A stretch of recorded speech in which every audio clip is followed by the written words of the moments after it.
Selangkah lebih maju, selangkah lebih unggul.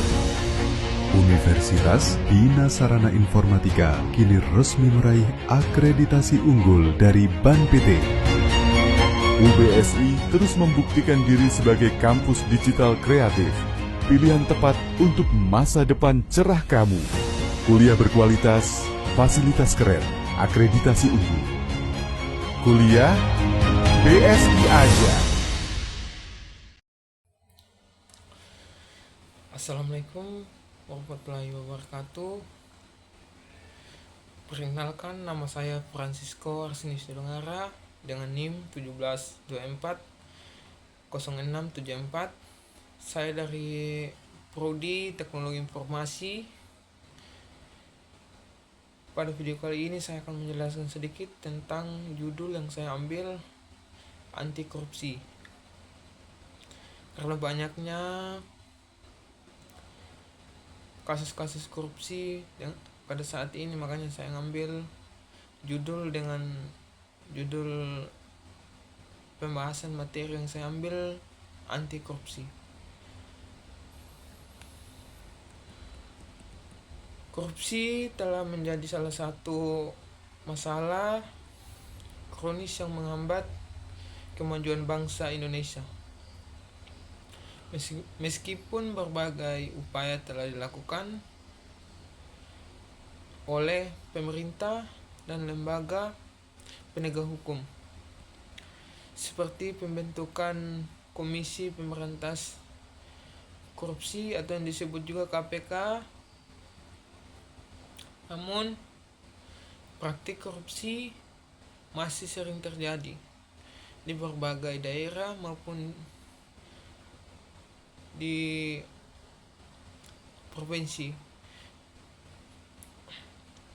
Fenomena ini menunjukkan bahwa korupsi bukan hanya persoalan hukum, melainkan juga persoalan moral, budaya, dan sistem sosial. Korupsi tidak hanya melemahkan sendi-sendi atau kehidupan berbangsa dan bernegara. Tindakan korupsi tidak hanya merugikan keuangan negara, tapi juga merusak kesejahteraan masyarakat, menciptakan ketidakadilan sosial, dan menghambat kesejahteraan masyarakat. Oleh sebab itu, pemberantasan korupsi tidak semua pihak-pihak pemerintah, lembaga pendidikan, masyarakat, dan terutama generasi muda.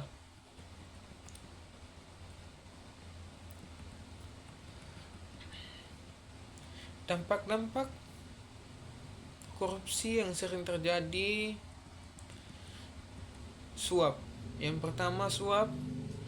Pemerintah uang ataupun hadiah untuk memperoleh keuntungan atau keputusan yang menguntungkan pihak tertentu.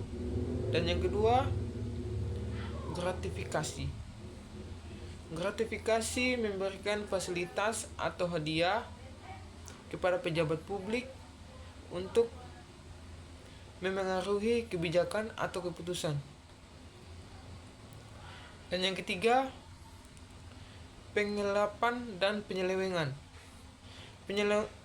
Pengelapan dan penyelewengan atau disebut juga pencurian uang atau aset negara oleh pihak yang memiliki kewenangan yang mengelolanya. Dan yang keempat, nepotisme. Nepotisme juga sering disebut memberinya jabatan atau keuntungan kepada keluarga atau kerabat tanpa pertimbangan kompetensi. Dan yang terakhir, manipulasi proyek dan anggaran yang menaikkan harga atau memalsukan laporan keuangan demi keuntungan pribadi atau kelompok. Dampak korupsi terhadap bangsa begitu luas dan kompleks.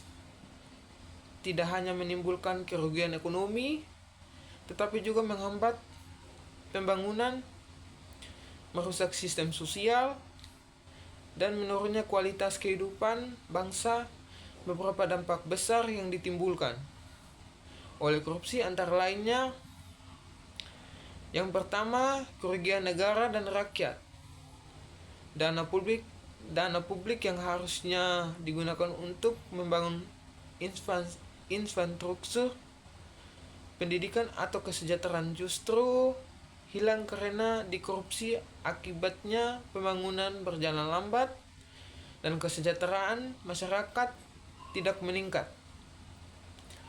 Dan yang kedua, menurunnya kepercayaan publik, atau disebut juga ketika pejabat publik atau institusi pemerintah terlibat korupsi. Masyarakat kehilangan kepercayaan terhadap pemerintah dan hukum. Ini bisa menimbulkan ketidakstabilan sosial dan politik. Dan yang ketiga, menurunnya kualitas pelayanan publik, atau disebut korupsi dalam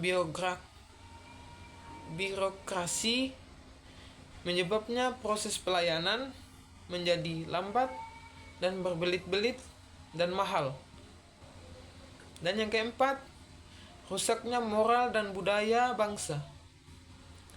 Jika korupsi dibiarkan dan dianggap hal yang lumrah, maka nilai-nilai moral seperti kejujuran, tanggung jawab, dan keadilan akan terkikis. Dan yang terakhir, menghambat investasi dan pembangunan. Banyaknya negara yang tidak korupsinya tinggi biasanya tidak menarik bagi investor karena dianggap tidak transparan dan berisiko tinggi. Upaya yang harus kita lakukan untuk pemberantasan korupsi bukanlah tugas yang mudah. Diperlukan strategis yang menyeluruh, melibatkan semua elemen bangsa, dan dilakukan secara berkelanjutan. Beberapa upaya. Yang pertama, penegakan hukum yang tegas dan konsisten. Pemerintah dan aparat menegakkan hukum harus menegakkan hukum tanpa pandang bulu. Siapapun yang terbukti melakukan korupsi harus diproses secara hukum dan diberi hukuman yang setimpal. Dan yang kedua, transparan dan akuntabilitas publik. Setiap kegiatan pemerintah, terutama dalam hal anggaran dan proyek, harus terbuka dan dapat diakses oleh masyarakat. Sistem digital seperti Bokner, produsen, dan edutis, dan mengurangi peluang korupsi. Dan yang ketiga, pendidikan dan pembentukan karakter anti korupsi. Nilai-nilai kejujuran, tanggung jawab, dan integrasi harus ditanamkan sejak dini di lingkungan keluarga dan atau sekolah. Dan yang keempat, peran media dan dalam masyarakat. Media massa dan masyarakat memiliki peran penting dalam mengawasi jalannya pemerintahan. Jurnalisme investigatif dan partisipasi publik dalam pelaporan tindakan korupsi harus terus didorong. Dan yang terakhir, reformasi birokrasi.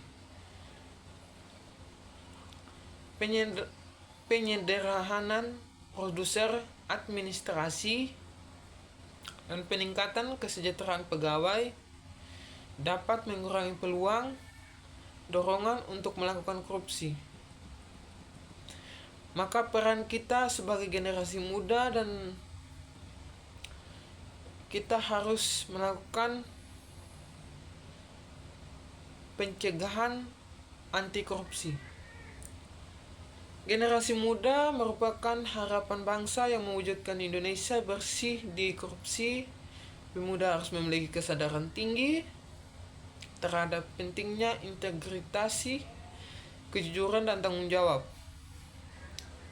Gerakan anti korupsi dapat dimulai dari hal-hal kecil seperti tidak menyontek, tidak berbohong, disiplin waktu, dan berani menolak perilaku tidak jujur di lingkungan sekitar. Mahasiswa dan pelajar juga dapat berperan aktif melalui kegiatan kampanye anti korupsi, diskusi publik, serta program edukasi masyarakat di era digital. Generasi muda dapat bermanfaat media sosial untuk menyebarkan pesan moral dan kesadaran akan bahayanya korupsi. Kesimpulan yang kita ambil dari anti korupsi, korupsi adalah penyakit sosial yang menggerogotik sendi-sendi kehidupan bangsa. Untuk memberantasnya dibutuhkan kesadaran, keberanian, dan komitmen bersama dari seluruh elemen masyarakat. Memberantas korupsi tidak cukup hanya dengan hukum, tetapi juga harus diiringi dengan perubahan budaya dan mentalitas. Budaya anti korupsi harus dimulai dari diri kita sendiri, dari hal yang kecil dan sampai hal yang besar. Dari lingkungan terdekat, jika setiap warga negara menanamkan nilai kejujuran dan tanggung jawab, maka cita-cita Indonesia yang bersih, adil, dan sejahtera bukanlah hal yang mustahil. Dengan semangat anti korupsi, kita dapat membangun Indonesia yang bermartabat dan percaya di mata dunia. Kita harus tolak korupsi demi kemakmuran bangsa. Dari video kali ini, saya berterima kasih juga buat yang sudah menonton. Saya hanya cuma menjelaskan sedikit tentang generasi bangsa yang bisa menolak anti korupsi demi kemakmuran bangsa dan negara. Kita sebagai generasi muda tetaplah semangat melawan anti korupsi supaya bangsa tercinta kita ini menjadi bangsa yang makmur dan masyarakat kita tidak ada yang miskin dan selalu hidup makmur. Terima kasih. Sekian dari saya. Assalamualaikum warahmatullahi wabarakatuh.